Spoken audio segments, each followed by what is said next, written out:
Hello viewers, ఈరోజు మనం మాట్లాడుకోబోయేది ఒక ఎగ్జిట్ లెటర్ ఒక పెద్ద కంపెనీని ఏ విధంగా కోర్టుకు లాగింది అని. అభిజిత్ మిశ్రా విప్రో కంపెనీలో 2018 నుంచి 20 వరకు ప్రిన్సిపల్ కన్సల్టెంట్గా వర్క్ చేశాడు. 2020 జూన్ 5న రిజైన్ చేసి వెళ్ళిపోయాడు. దానికి విప్రో కంపెనీ వాళ్ళు ఎగ్జిట్ లెటర్ కూడా అందించారు. కానీ ఆ ఎగ్జిట్ లెటర్లో ఒక వర్డ్ మెన్షన్ చేశారు, మాలిషియస్ కండక్ట్. అంటే దాని అర్థం అభిజిత్ మిశ్రా ఉద్దేశపూర్వకంగా తప్పు చేశాడని, దానివల్ల కంపెనీకి నష్టం వాటిల్లిందని విప్రో కంపెనీ ఆరోపించింది. మాలిషియస్ కండక్ట్ ఇలాంటి ఒక వర్డ్ తన ఎగ్జిట్ లెటర్ లో ఉండటంతో కొత్త కంపెనీస్ ఈ వర్డ్ ని చూసి తనకి ఉద్యోగ అవకాశాలు ఇవ్వలేదు. దీంతో అతని కెరియర్ మొత్తం దెబ్బతిన్నది.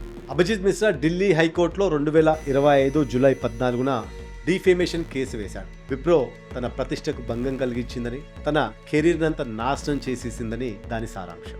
దీనిని కోర్టు భాషలో చెప్పాలి అంటే క్యారెక్టర్ అసాసినేషన్. దీనికి బదులుగా అభిజిత్ మిశ్రా కోరింది ఏంటంటే విప్రోపై పరువు నష్ట దావా 2 కోట్ల రూపాయలు తనకు చెల్లించాలనేసి కోరాడు. అప్పుడు కోర్టు చెప్పింది ఏంటంటే మాలిషియస్ కండక్ట్కి విప్రో యాజమాన్యం ఎలాంటి ఆధారాలు చూపలేదని, అభిజిత్ మిశ్రా వర్క్ అంతా కూడా సవ్యంగానే ఉందని చెప్పేసి కోర్టు తేల్చింది. దీంతో విప్రోపై 2 లక్షల జరిమానా విధించింది హైకోర్టు. కానీ అభిజిత్ మిశ్రా 2 కోట్లు కోరితే కోర్టు మాత్రం 2 లక్షలతో సరిపెట్టింది. అది మాత్రం అర్థం కాలేదు. కోర్టు తుది తీర్పు 3 విషయాలపై ఆధారపడి ఉంది: రెప్యుటేషన్ హార్మ్, ఎమోషనల్ హార్డ్షిప్, అదేవిధంగా లాస్ ఆఫ్ ప్రొఫెషనల్ క్రెడిబిలిటీ. ఈ 3 కారణాలను పరిగణలోకి తీసుకొని విప్రోని దోషిగా తేల్చింది హైకోర్టు. ఒకటి, ఎగ్జిట్ లెటర్. ఎగ్జిట్ లెటర్ అంటే అఫీషియల్ డాక్యుమెంట్.